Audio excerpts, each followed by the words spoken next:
take this opportunity to welcome you all. Can you move to the front just a minute? And also, as way of first things first, I'll request all my panelists to come forth. Yes.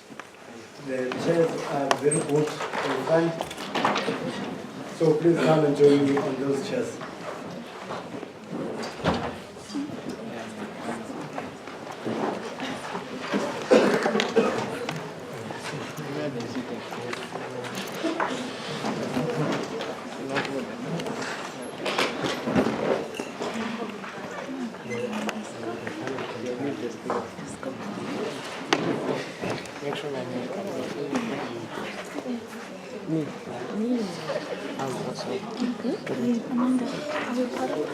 That's what I'm asking you. All participants go to the front, except those, the others can be here. What we need are the four now, isn't it? Yeah.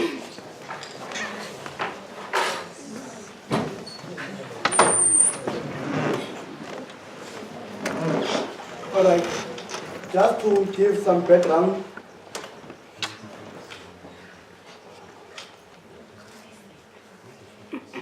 we are requesting the last one.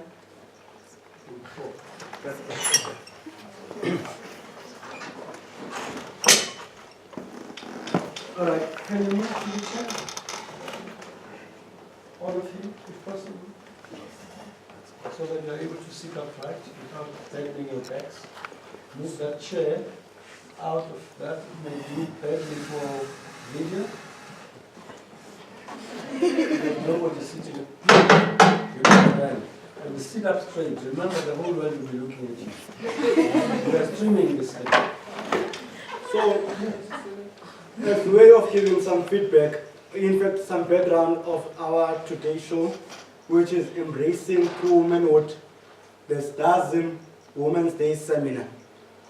Today, as we might all know, that we are to celebrate the Women's Day that occurred in about 1956 or so, whereby some of our icon women were, in terms of the political sphere, defied the laws that were against them at that time. So they have brought up this day that today we so celebrate, we so enjoy as the country, and then also it is respected worldwide. So, as way of kickstarting our program and some guidelines, it is very important for us to set some guidelines. We'll be asking some questions, and then some debates will come up on board. A speaker does not necessarily need to agree with the other, but we need to always continue respecting each other. And then I will also allow my audience, which is, because I'm a good host, I'll allow you to engage as well. Ask your questions, but let us be mindful of each other. And then by all means try to keep it simple and keep it interacting. At the end of the day, we wish that we are going to empower each other in terms of skills and in terms of knowledge. Are we fine with that? Good. So, the key questions firstly, that for all the panelists will be asked is, what is a woman? In fact, before we go, I like asking questions, but we are going to ask all Sister Spokas to open up in a word of prayer for us. Let's close our eyes. We thank you, Father, for this wonderful day. We ask you that you be with us as we engage, and please open our minds and hearts, and may we please have the ears to listen, to digest, and may we please come out here having learned something that will impact our lives. We ask all these things in your wonderful name. Amen. Just to refresh quickly, what is a woman?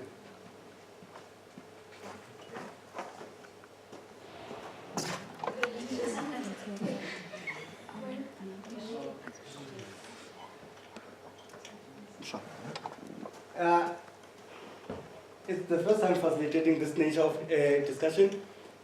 So, before the panelists respond to questions, I'll invite my speakers to give some introduction in terms of their speeches. Jubilee and Amanda, over to you.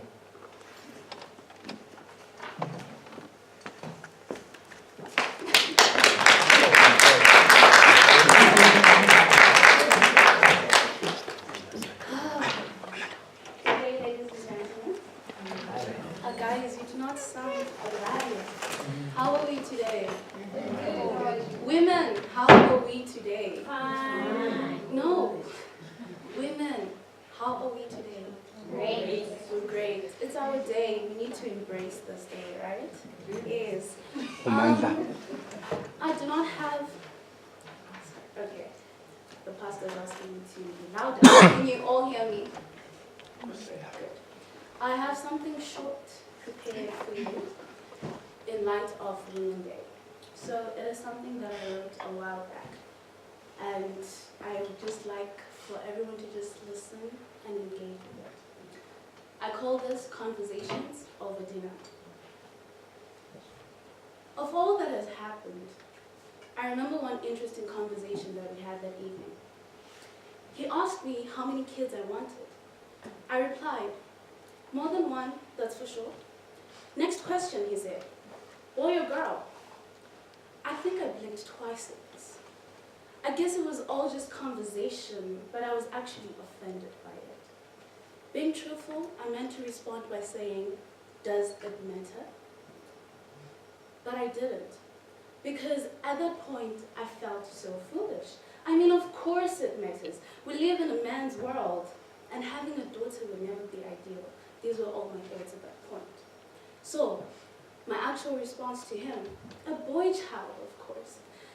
And I said, smiling awkwardly, I can never forgive myself for saying that. And so I watched him nod in agreement as I kept on smiling foolishly. And then I finally gathered the courage to ask him what his stance was. And even though it was quite obvious, I wanted to hear him say it. And I'm glad he did. He looked at me with eyes that seemed to confess his true nature. And he said to me, it is obvious, I want a boy child. I mean, men treat women like absolute trash. I would not want to bring a daughter into this world. He actually never gave me a chance to respond to this. But if I could reverse back the hands of time, back to that conversation in a diner, I would say, number one, I am offended because I thought we were all fighting for a future which is blind to gender roles and inequity.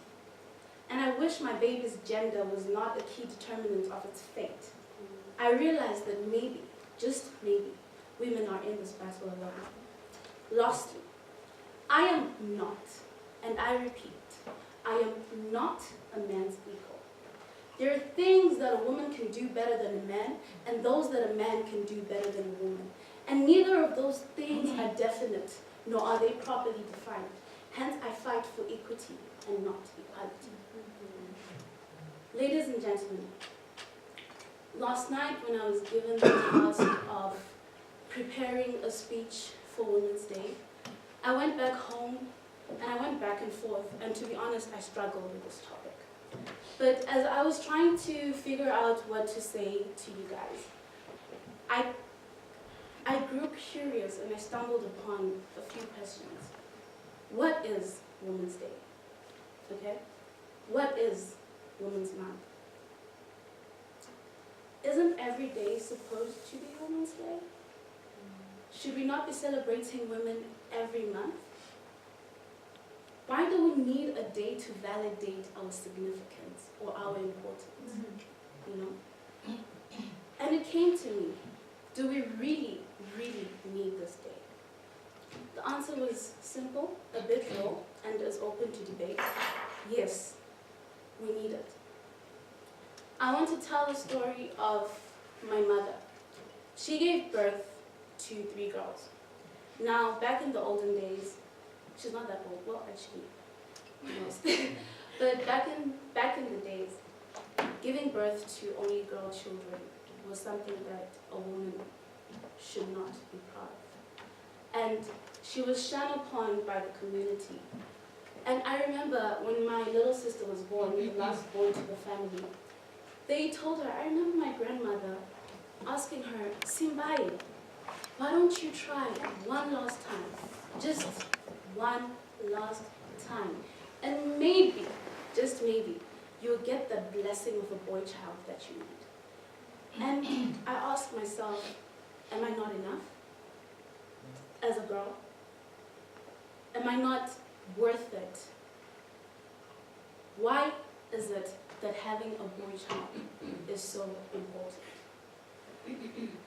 So, I just want to say one last thing before I close. This day is important and we need to embrace it as women. We need to uplift each other. We need to remind each other of our importance. And why is that? Because since the day you were born, you already had everything that you needed within you. But the world has somehow convinced you that you lack. That is not the truth. Thank you.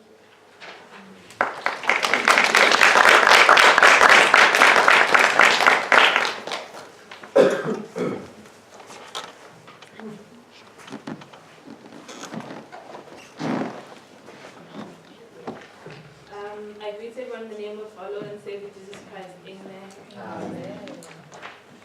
She dresses herself with strength and makes her arms strong. Proverbs 31, verse 17. An article written by Sharon Smith on Black feminism and intersectionality. Intersectionality is a very basic term. This is a term by Kimberly Crenshaw in her 1989 essay, Demarginalization, the Intersection of Race and Sex. The term intersectionality describes the way multiple oppressions are experienced. Like in an intersection where there are cars coming in 4 directions. Discrimination, like traffic through an intersection, may flow in one direction and it may flow in another. If an accident happens in an intersection, it can be caused by cars traveling from one direction or a number of directions multiple times. Intersectionality is a term used to differentiate the difference between types of oppression experienced by people of different races. A white woman would not go through the same oppression as a black woman. A black woman is harmed in an intersection. Her injury could result from sex discrimination or race discrimination, and so forth. This term was introduced and is widely used for, finally, a single word that encompasses simultaneous experiences for multiple oppressions faced by black women, which wasn't really a new concept. Women of all races have experienced and suffered from oppression, but black women were those that suffered from interlocking oppression. Simultaneous oppression, double jeopardy. You suffer from racism, sexism at work.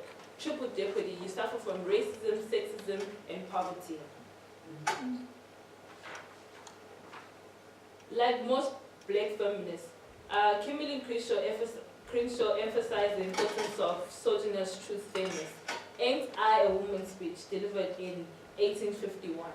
Women's Convention in Akron, Ohio, where here we hear the intensity of interlocking oppression. The poem says, that man over there says that women need to be helped into carriages and lifted into ditches and have to be placed everywhere. Nobody helps me into carriages over mud puddles or gives me any best place. Ain't I a woman? Look at me. Look at my arm. I could have plowed and planted and gathered into barns. No man could head me. Ain't I a woman? I could work as much as a man could. When I could get it, bear and the lash as well. Ain't I a woman? I have borne 13 children and seen most of them all sold off to slavery. And when I cried out with my mother's grief, none but Jesus heard me. Ain't I a woman? The Bible teaches us both that men and women were created in God's image, and they had a direct relationship with God and shared jointly the responsibilities of bearing and rearing children and having dominion over the created order. Genesis 1, verse 26 to 28. The Bible defines the functioning of leadership as empowerment of others for service rather than existence of power over them. Let us open our Bibles to Matthew 20, verse 25 to 28. It says, Jesus called them together and said, "You know that rulers of Gentiles lord it over them, and their high officials exercise authority over them. Not so with you. Instead, whoever wants to become great among you must be your servant, and whoever wants to be first must be your slave, just as the Son of Man did not come to be served, but to serve, and to give him his life as ransom for many. Therefore I ask, who gave men the authority to tempt, control, possess, and oppress? In the book of Genesis, women were created together with men. An author speaks of Eve, stating the act of disobedience relating to reaching out for the forbidden fruit was detected by the thirst for knowledge. Picking and tasting the forbidden fruits was the first free choice which awakened awareness of necessity of making independent decisions in life. The area of freedom is the area of humanity.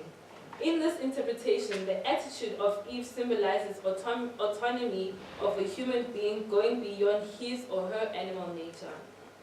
Biblical women are not silent. They speak, they sing, they pray, they have significant influence on sequences of events throughout the Bible. The book of Ruth in the Old Testament includes several unconventional feminist themes concerning female independence, friendship, and journeys, where we meet Ruth and Naomi, where Ruth, the mother-in-law, is a female embodiment of Job. After losing her husband, her sons, and she finds herself at the bottom of the social hierarchy and decides to run to the land of ancestors to die there. Her daughter-in-law would not leave her side. Apart from family life, women in the Bible participate in social life. They happen to be judges and prophets like Deborah, Huldah, Miriam, and warriors like Jael, female rulers like Jezebel, Atalia, or saviors of Jews like Esther. Women have a whole day, in fact a whole month dedicated to them, but still we fail to be respected, to be loved, to be cared for. In the Bible there are so many stories about women, but they are not about women not being loved, respected, and cared for. But there are also so many stories about women who triumphed and conquered sin and wrongdoing. So I end with Galatians 3, verse 28. There is no longer Jew, nor Gentile, nor slave, nor free, nor male and female, for all are one in Christ. Amen. Amen. Hands.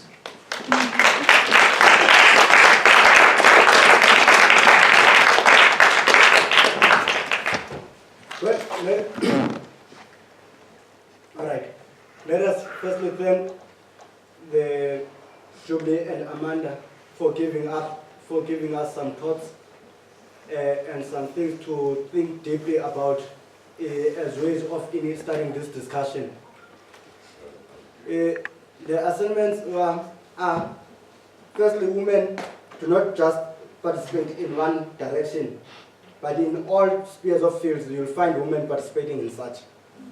Secondly, there are things that men can do better than women, but it is also vice versa, because women can also do some things better than men. So this again brings up a question: what do we really mean by saying woman? What are the questions that, when you are looking, you say that despite the physical identities, but what makes one to be a woman?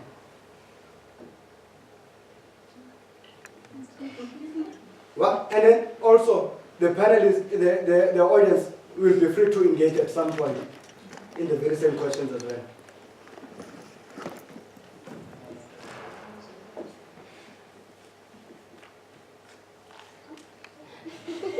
So, I think I can try to define what. Firstly, please do introduce yourself. Okay. My name is Wayne. It means craftsman. I discovered it today.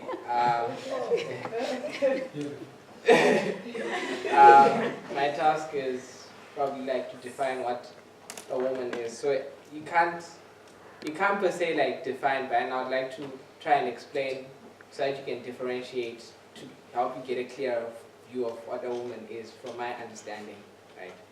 A woman to me, it's a man with a womb, someone who's able to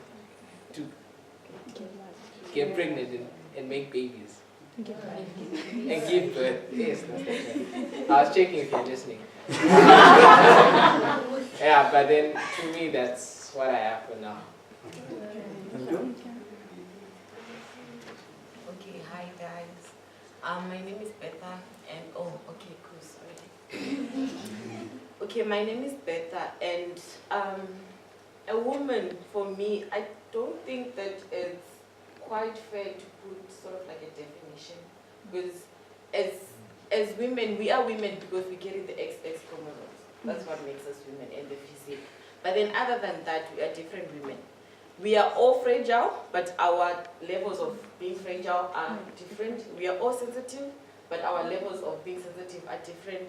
So we have the strong women, we have the I just want to be, in my corner kind of women. So I don't think there's really a definition. So. Okay. What do the audience think?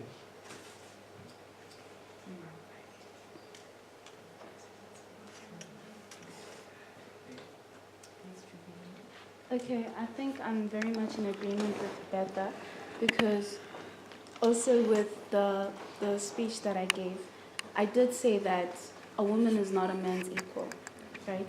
And there are things that one can do better than the other. And neither of those things are definite, nor are they defined. So by that, what I mean is, I can be good at something that also a man is good at, but Amanda probably is not. But she has something that she is good at. So we cannot be equals. We cannot put a stamp as to say that women are, aside from our physique, there's a lot more. We have character. There's a lot more that presents us. So to just say that women are the same or have a generic view of what a woman is not okay. Because for instance, he said that a woman is someone who can carry a child, but it's not all of us that are capable of doing that. Of which, so that disqualifies me from being a woman because Exactly. I can't carry a baby in my womb. I can't give birth. So. Well, coming from an African culture, that mostly, if you cannot give birth, just let us take for a moment Anna, mother of Samuel. For a very long time, she was not put it as if she's a woman. Because at that point in time, she could not produce the child. So did that really disqualify her? Yes. For me, as the speakers and others have said, I think I personally dislike to be defined by my physical appearance, which would actually make me to qualify to be labeled or called as a woman. But as she said, my character plays a role. My role in the community and my identity, you understand? It's not what people see necessarily that makes me a woman, but it's what is within me, what God has imparted within me in the world. As Beth has also stated about being barren, does that mean that the person is not a woman enough?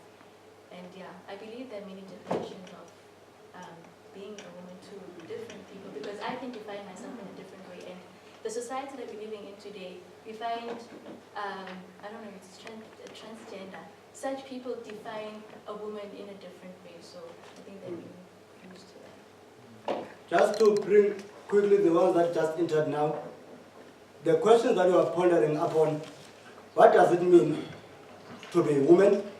What is a woman? And then the responses that you have received thus far is that a woman perhaps is someone that brings a baby. The other disclaimer that was given was that we cannot define a woman based on what they do or what they do not do, because they get about XX syndrome. You know, when you are using some terms that you are not particularly used to. And then the other one is that you do not define a woman based on their physical appearance, but their role. So there has been this points that have been put in the floor. Let us engage. Or must I point? Yes. I'm not done with it. Yes, I'm not. I'd like to make a comment. It originates from the talks, the speeches we had earlier. I'm beginning to feel that our church, because of its male-dominatedness, has deprived women the opportunity and the possibilities for growth. When you use the word theology in the Adventist Church, you're talking about a name. A name that is not a gender name. Doctrines are decided by men. And that's why Adventist theological language is very masculine. It excludes a greater part of the humanity that you find in the church. So we haven't grappled with the creationist theory of the Bible fully. We pay lip service to equality of humanity. In practice, it's good at the pulpit, but it's bad. It's not so in our homes. It's worse in the bedroom. I'm the master of the act. You get the point? If you give birth to a daughter, you are at fault. Because I don't know who gives the X, Y, whatever. I'm ignorant of all these things. And so the woman gets blamed for bearing 10 girls. Why did you be the man? You get the point? Yeah, and I'm not settled yet, but I'm beginning to say there needs to be a revolution in the church. Who is who in the church? Who owns this church? Who owns this church? Why are people struggling with the ordination of deaconesses? Why are they struggling? Why is ordination a male privilege? What's in a human man that makes a leader? What makes a human woman not be a leader? When women have saved civilizations all these years, and they appeared larger numbers than men. So I want us to start cleaning the rubble that is in our heads. And you are an ambassador, henceforth, to your church. You don't need to worry about the fact that you might be 1 in 100. Change in history does not occur because of majorities. There's one Mandela, there's one Martin Luther King, there's one Steve Biko, there's one Robert Sobukwe. There's one of everybody. There's one Trump, he's causing all the tremors in the world. So it could be a little Trump elsewhere.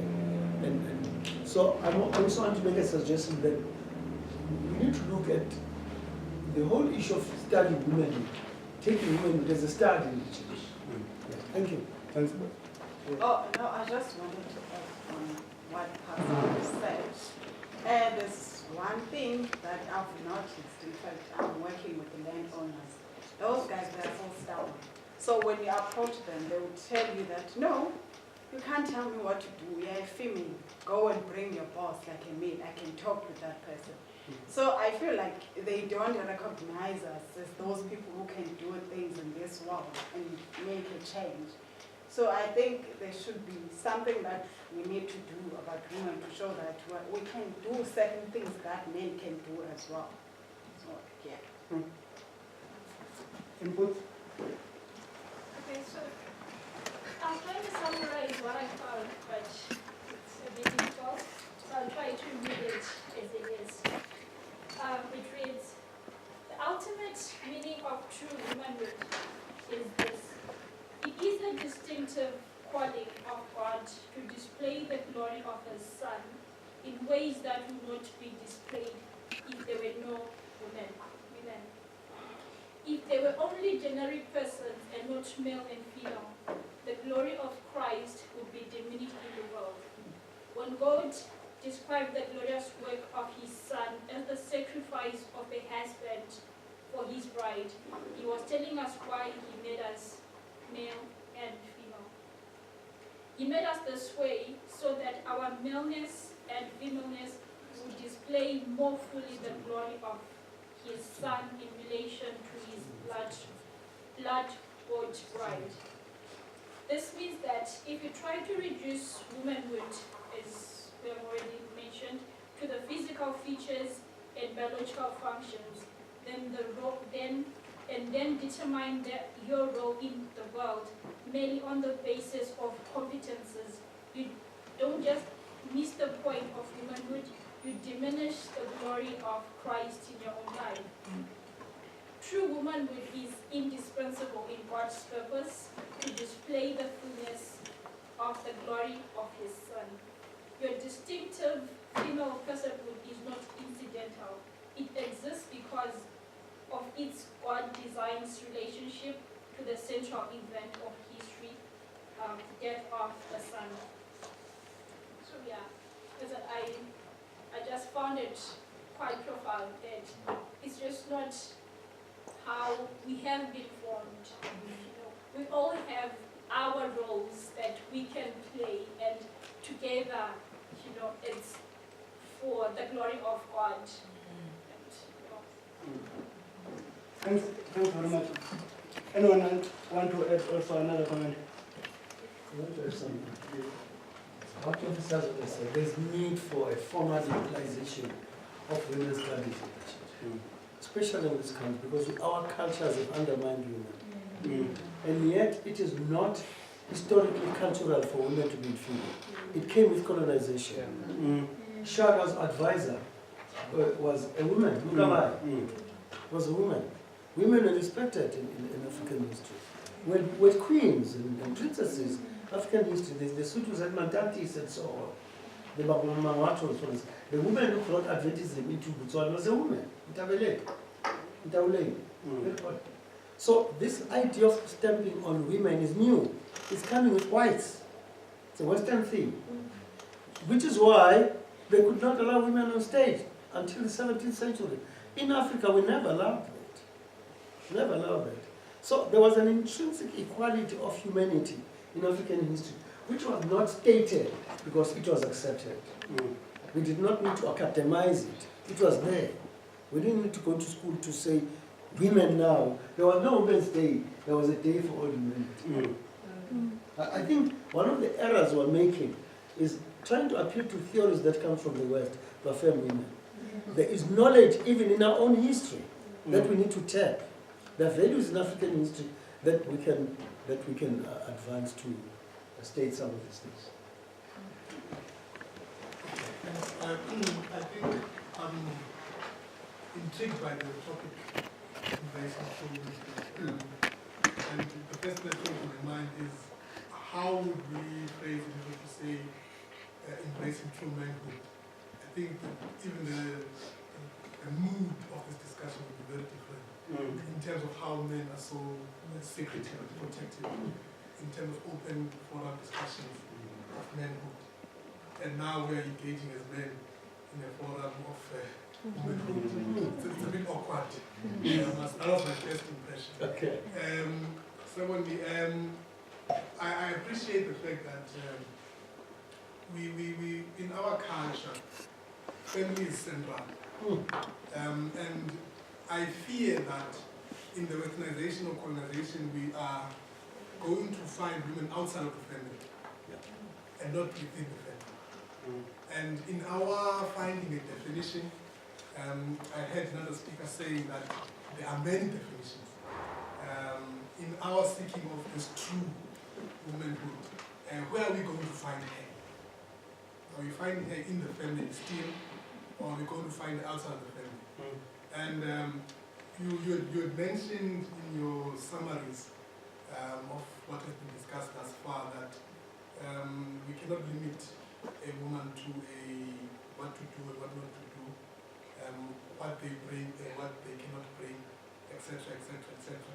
But I'm still trying to find if there's a consensus yet. But I feel that let's go